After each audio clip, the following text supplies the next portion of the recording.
என் செந்தாமரை கை சேரும் வரை நான் நின்றேனே தூக்கம் கெட்டு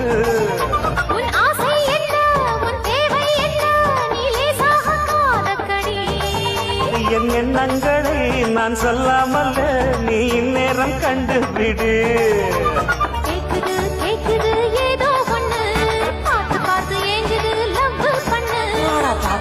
தாக்குது ஊத காத்து தள்ளி நிற்கிற ஆள பார்த்து